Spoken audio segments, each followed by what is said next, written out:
Fantastic. Yay. Muscle, there you go. Taking your time. You're just going to let that string push through the fingers. I mean, it's fine. We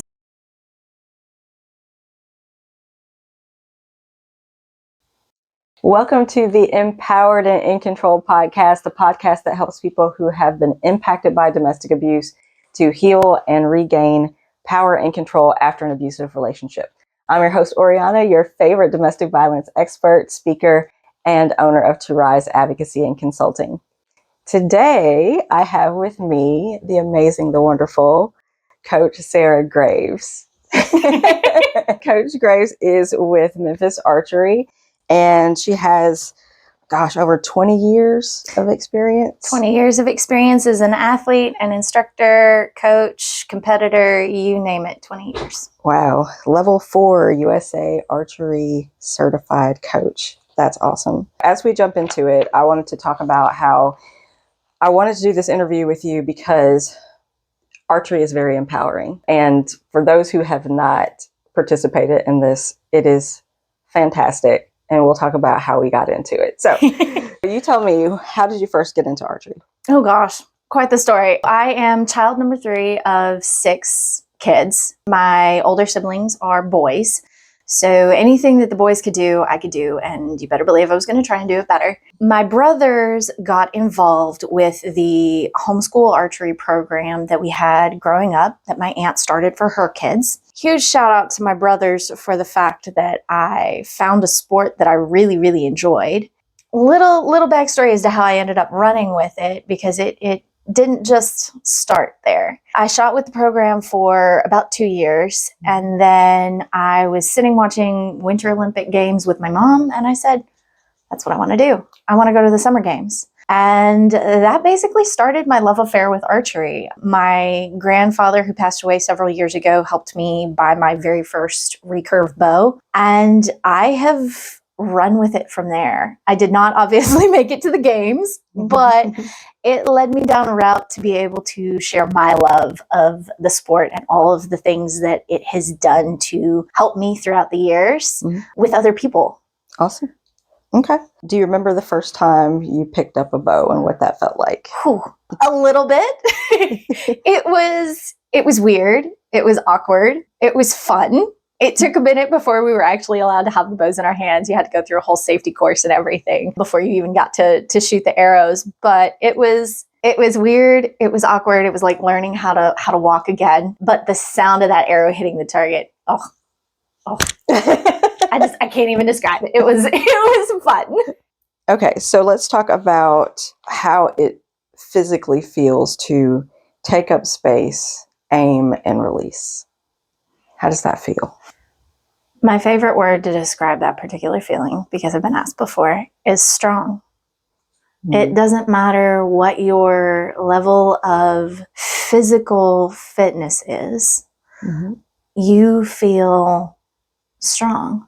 Standing on that line, grounded to the floor, bow in your hand. The movements create stability and flow and strength, regardless of how strong you are. Yeah.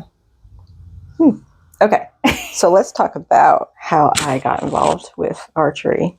So my sister took an archery class at the University of Memphis. Okay. And so she had this recurve bow, and I thought it was just the coolest thing. And it was her favorite. Oh my gosh, it was one of her favorite classes that she ever took. Oh. And I always thought it was cool. I never did tell her, oh my God, that's so awesome, whatever. But inside I was like, I like that. That's pretty cool. Right. But when I would shoot it, she would let me shoot it sometimes. Yeah. And that was awesome. But I think my true love of it came when we would go to the Renaissance Fair. Yes. I said what I said. Yes. I said what I said. The Renaissance Fair and shooting.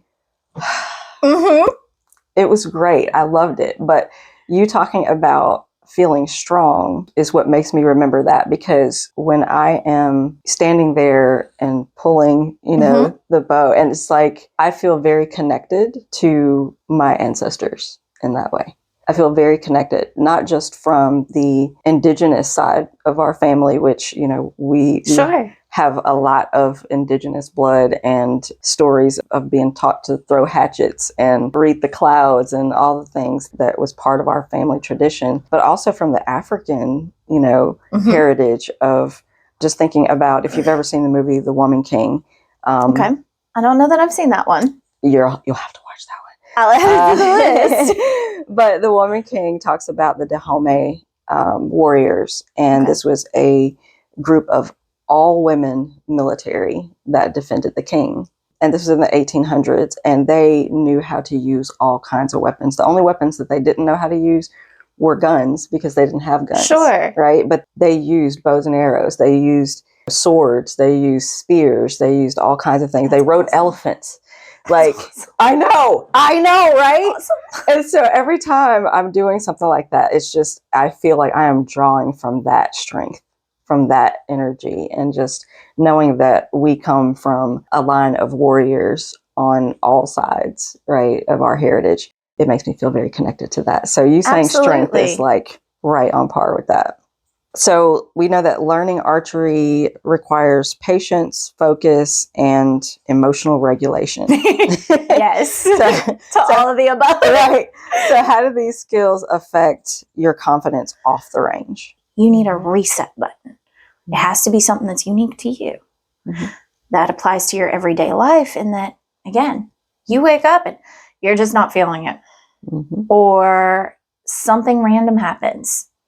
You're driving down the road and somebody decides they're going to blow by you and just get ugly and road rage at you. Mm-hmm. Been there and done that. Well, so sorry you had a terrible day. Here's my reset button. I'm not going to let that affect me. So now my reset button has been hit. I can emotionally recenter and continue to go about my day without letting that influence the rest of my day. Gotcha. Okay. I like that idea, because even with archery, every shot is new, and the past shot doesn't define the next one. Correct. So in the empowered and in control framework, survivors are working to regain power and control over their lives. So how does drawing a bow and releasing an arrow mirror that journey of reclaiming agency?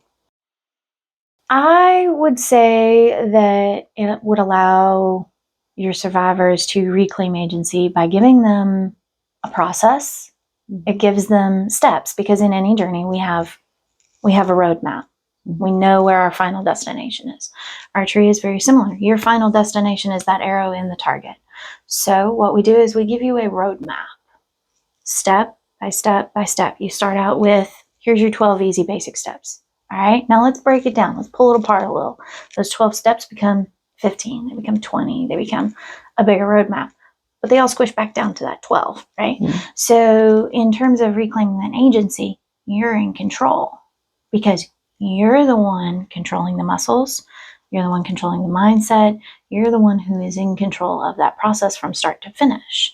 So what we learn is that when you step foot on that line, all the control is yours.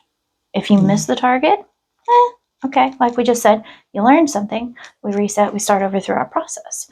That also helps to rebuild confidence and trust in what you're doing. I think it's always important to note that when you have a process, when you have a roadmap, it's a lot easier to feel confident in what you're doing if you already know what you're doing and you've already done it. And it's when we're trying to pull things out of chaos and not having that emotional regulation that things don't necessarily go the way we think they should. Is there anything in terms of rebuilding confidence or self-trust? Is there an inner voice that has gotten stronger with you through this process? Yes. So I used to be very much one of those athletes who was overly hard on myself. I would tell myself, you know the process. Why aren't you doing it? You know the steps, you know what you're supposed to do. Why are you not following this? Or I'd be in the middle of a tournament and be like, this is not what I did in practice. Why is this not the same? So I would be overly hard on myself. And over time, one of the big things that I've delved into to help myself and my athletes is what we call mental game, or your mindset. And so as I've learned that, and researched all of it, I have learned that rewiring your mindset is really important. It shouldn't be about tearing yourself down because you know, right? Mm-hmm. You know the process. It becomes about saying, no, this is okay.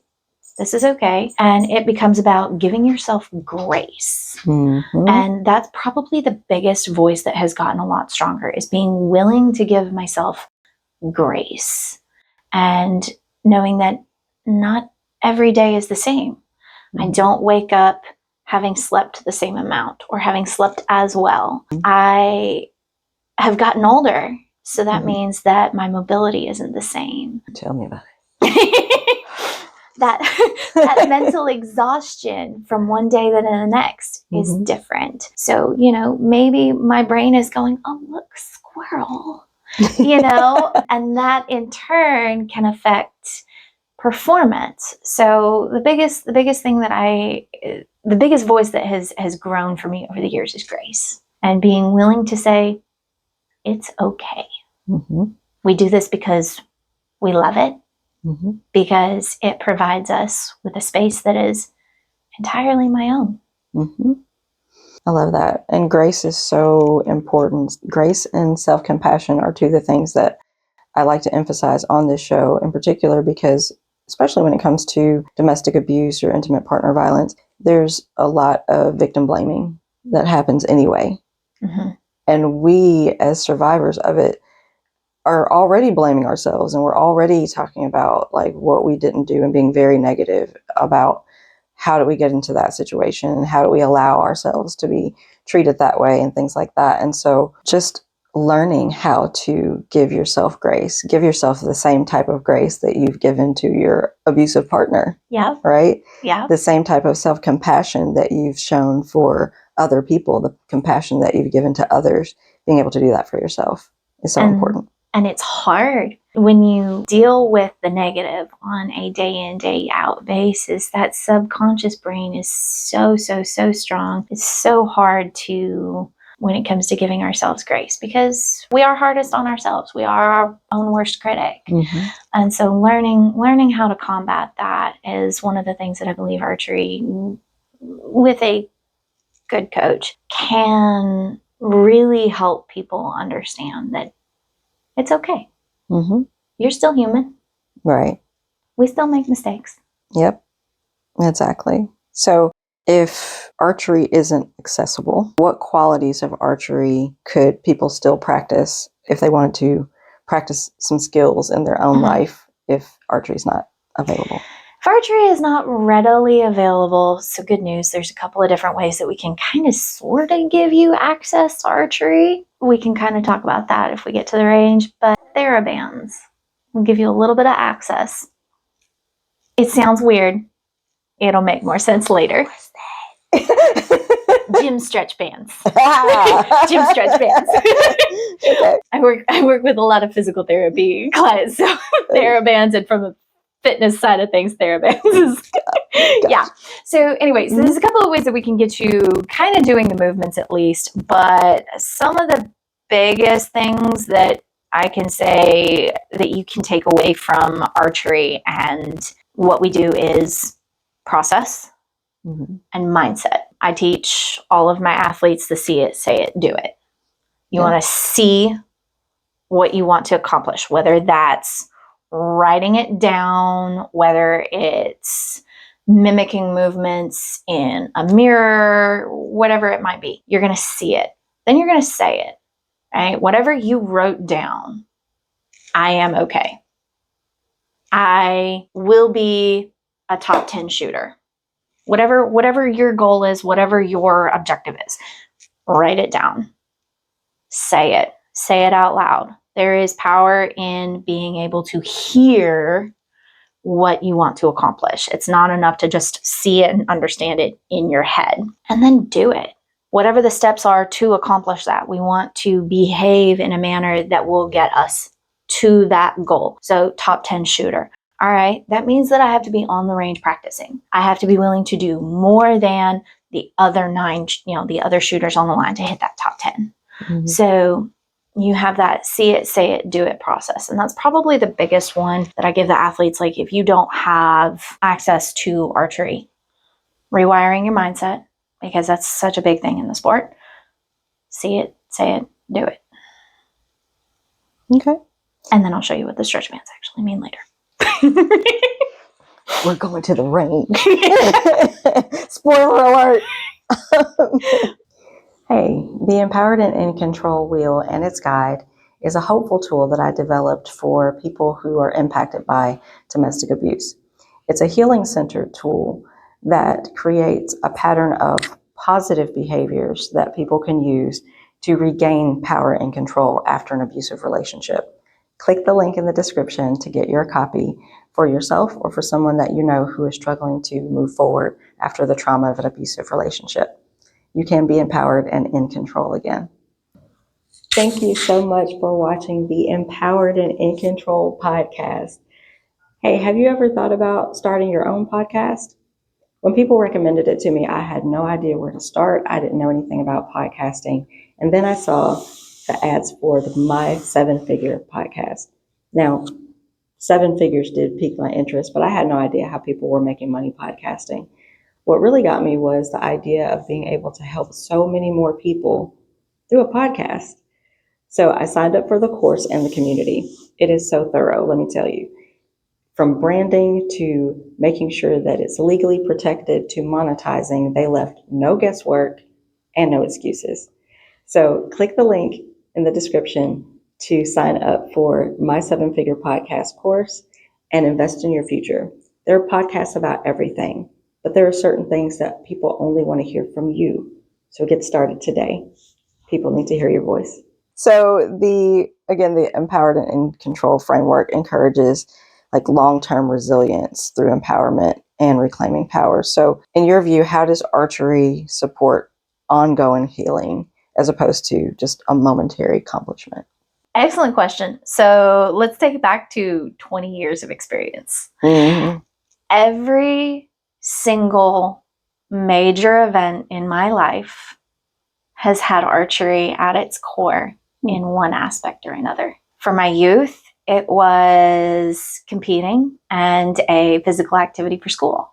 During college, I was an athlete and an instructor for UT Martin. I got fulfillment by sharing my love of the sport with college athletes, or not even college athletes. You're an athlete when you walk in the door to me, regardless of what your athletic capabilities are. You're an athlete. You walked in my door. Right. So college students, working with them. When I got out of it, I worked with American Heritage Girls. They were the start of what is now known as Memphis-archery for little girls. Just giving back and teaching them and seeing them enjoy the sport. At the time, Memphis-archery wasn't even like a thought. I was working for a gym with the goal of working my way up the ranks as management and district and regional, just working my way up. Little did I know, Memphis-archery was born. So archery at its core is, I tell people, I've never seen somebody not love it. Most of my athletes have been shooting for, obviously I've got the ones that just started, but the long-term athletes, I have some who've been with me since the start of Memphis-archery, which is 7 years. My own coach has been shooting longer than I have been shooting. Once you really get into archery, it becomes something you can't let go of. So I would say it's not something, unless you just don't have access to it or the ability to be able to do it, it sticks with you. It's just, you find peace in it. So I would say long-term wise, well, good luck putting it down. Once you find that strength and that peace that it offers, you don't want to let it down. That's fair, because the experience is so empowering. It's such an empowering experience, and the confidence that you build. And like you said, even when you don't hit the target or you don't hit it where you want to, the excitement to try it again. Yes. Right. And one of the reasons that I wanted to do this interview and to have segments like this is because for my own journey, but also for other survivors, there's a tendency to want to try something new, right? Think about how many times after a breakup we're like, I want to try something new, whether it's I would color my hair or get a new outfit or revenge body, which my daughter's cringing. The idea of let me try something different. And for me, it was let me challenge myself to do something that either I'm afraid of or something that is challenging that I don't know how to do, but I've always been interested in, right? Yes. So when you do it and then it turns out to be awesome, then you're like, what else can I do, right? And so that's the whole idea behind this type of segment and these type of episodes, is giving examples of things that people can do or places they can go, experiences that they can try that either they never thought of or they've seen it but didn't really know much about it, just to see what that process looks like and to give ideas of things that you can do to build that confidence or develop new skills or find out that you're really good at it and fell in love with something else that you didn't know you could do. Absolutely. So yeah, the ongoing, absolutely accurate. Good luck putting it down. The joke that we tell everybody is, the day you pick up a bow, just prepare yourself to go down the rabbit hole. I've got a dad who he just started a couple of months back, and he has gone down the rabbit hole. And we laugh and get excited with all of the new equipment that comes in. It's like, yes, let's do more. Right. So in keeping with the theme of the show, what makes you feel empowered and in control now? What does that mean to you? Honestly, it all circles back to archery for me. It really does. Even on the days where I don't have the time to be able to pick up my own personal equipment, I still feel confident in myself. I still wake up and find joy in looking outside and seeing, the world around me. All because I get to wake up and do something that I love. I get to share a sport with people who had no idea it existed, didn't know that they had the ability to just come try it. I get to see smiles and fist bumps. I get to see cheers of victory. I get to see the most unlikely of friends become friends, lifelong friends. So to me, today, empowerment means having the ability to share something that has made such a massive difference in my life over the years. It's been there through literally everything: high school, college, breakups, jobs, my own personal, just inner conflicts as I grew and matured and changed over time. It all circles back to archery and the ability to do and share it. That's awesome. Well, I want to unpack a couple of the things that you said, because you talked about the confidence that you have, still being confident, even if you haven't picked up your own equipment and whatnot. And I just want to know, what are you most proud of in yourself, aside from being an archer? I am proud of the woman that I have become. 20 years ago, I could never have dreamed that I'd be where I am today. If you'd asked me if I was going to college, I'd have laughed at you and said, no. When I did go to college, I majored in English to start with. I ended up graduating with a degree in sport business. I made a lot of mistakes over the years, fell in with a lot of people I probably shouldn't have, but I grew and I learned, and I'm most proud of just the person that I have become over the years, and looking back and seeing how I have changed over the years in good ways. A couple of ways that I could probably continue to improve upon, but I'm proud of who I've become. That's awesome. I think that's a goal that we should all have, is to consistently strive to be better people. And whatever routes we take to be able to get there are the ones that we need to hold on to. You also mentioned the community within Memphis Archery, and that again kind of goes into the empowered and in control framework that I developed, and how belonging and safety and support are part of that. Tell me about the community.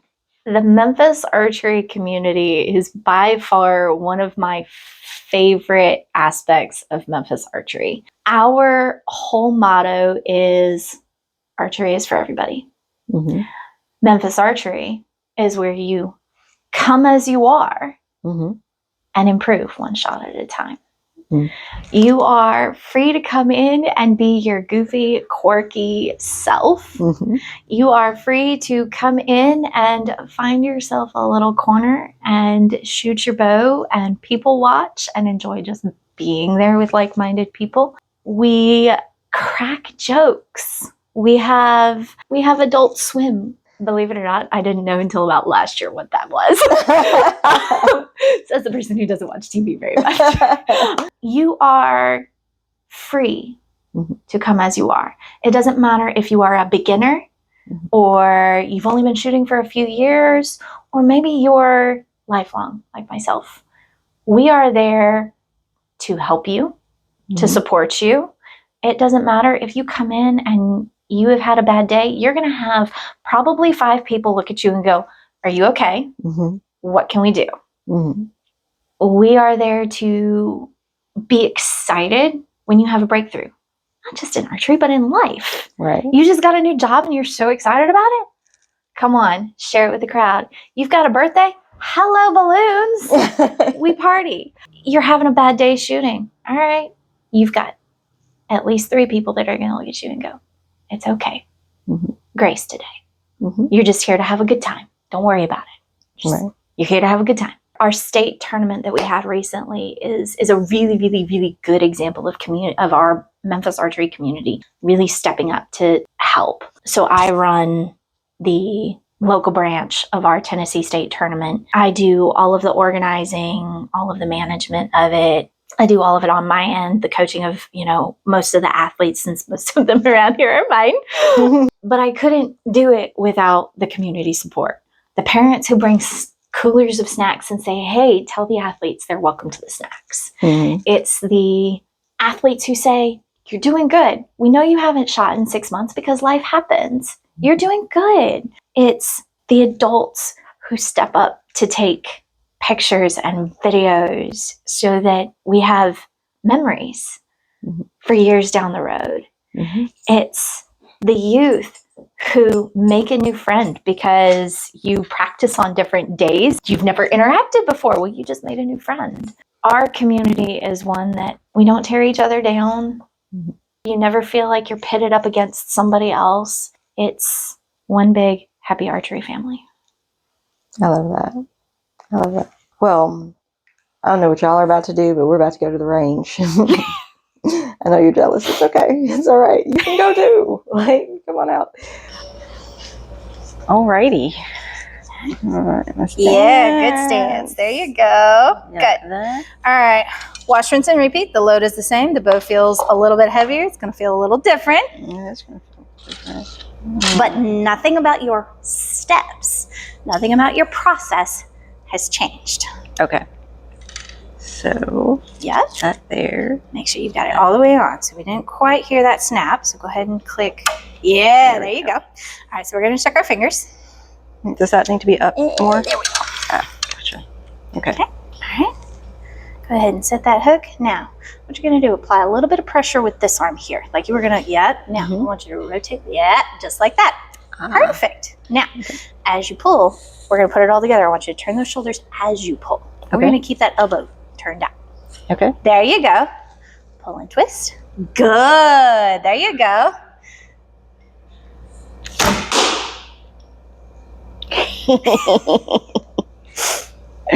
I mean, that was cool. Whatever. It's not a big deal. Smarty pants.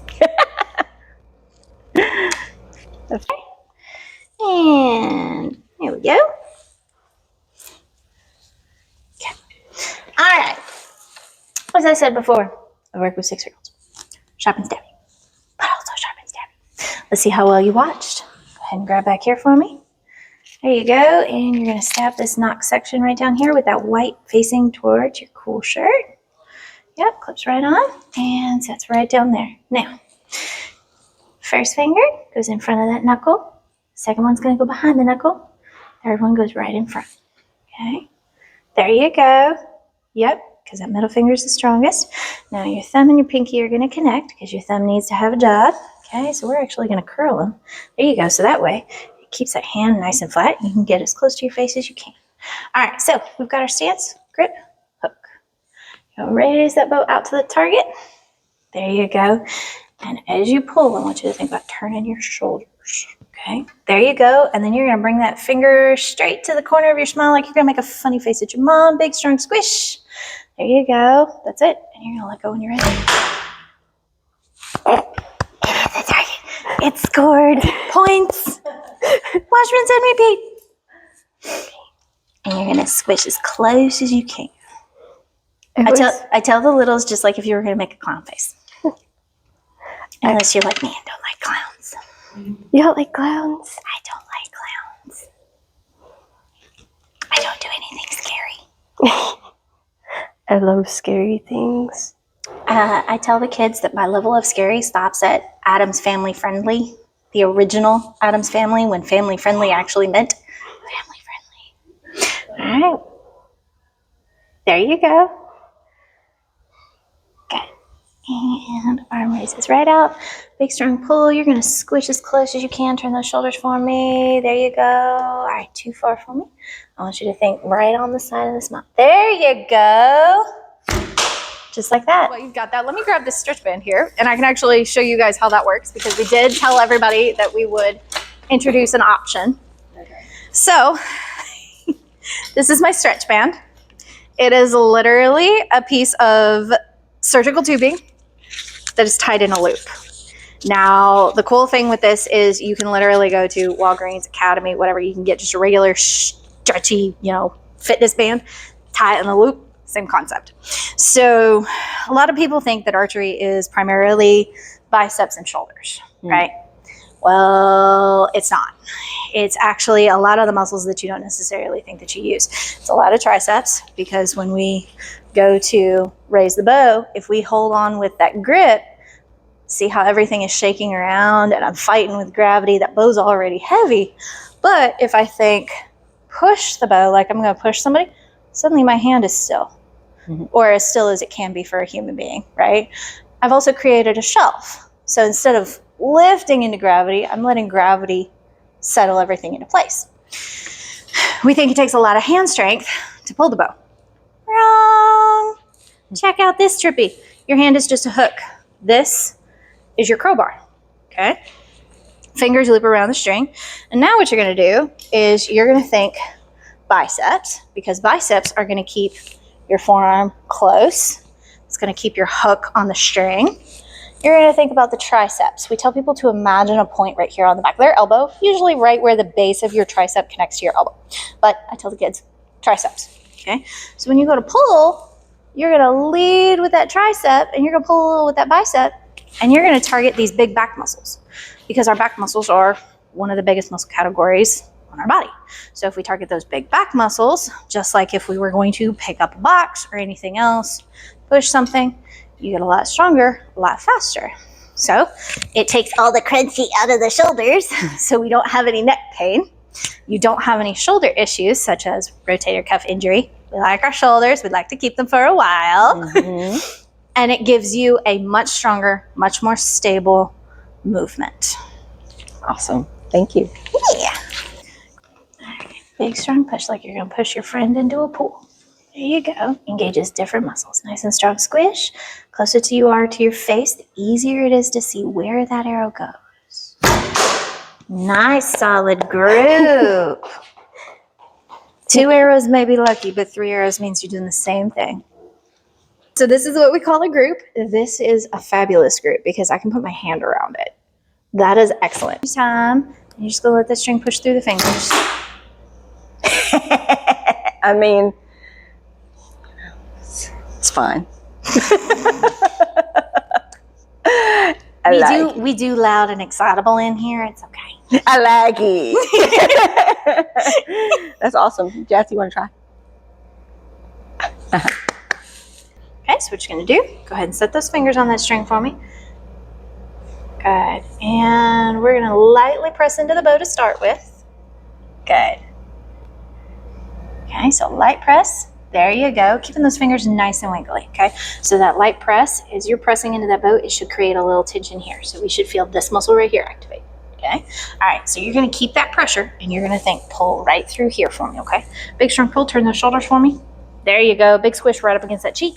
It won't bite your face, I promise. Rotate that elbow out for me. There you go. That's it. And you're going to let go when you're ready. I feel so different. All right, so we had a fantastic time with Miss Sarah, and I just wanted to give an opportunity for her to talk about how you can get in touch with her. If you're local to the Memphis area, how can they get in touch with you? Absolutely. So another thing to point out is I do not just serve the local Memphis area. I serve the tri-state area. So it doesn't matter if you live an hour and a half, 2 hours, or even 3 hours away. I am available to you. So we coach out of Avery Superstores located in the Binghamton Midtown area of Memphis. You can come use their range for a day fee of $10 a day if you've got equipment or want to rent their equipment that they offer. If you want to reach me specifically, you can find me on Facebook at Memphis-Archery. I am glued to my phone, so you can message me through there, or you have a couple other options. My Memphis-Archery website, it is memphis-archery. You can sign up for a 30-minute trial session there, or you can text me directly at 901-603-3295. If you call me, you'll probably get kicked to voicemail. I'll call you back, but it might be a little while. All right, thank you so much. I appreciate you agreeing to be on the show. Like I said, when I first wanted to do the empowerment excursions on the podcast, I want it to be experiences that will give people ideas of things that they can try to build their confidence, find new things that you didn't know you were good at. And so archery is definitely one of those things. As you can see, I'm not the best at it, but that's okay because I'm learning, and it's, goal setting. It's like, okay, you know what? I'm going to get closer and closer to that bullseye. You got to start somewhere. Exactly. All right. Well, thank you so much for watching the Empowered and in Control podcast. Again, I'm your host, Oriana, your favorite domestic violence expert, speaker, and owner of To Rise Advocacy and Consulting. And I will see you next week. Bye.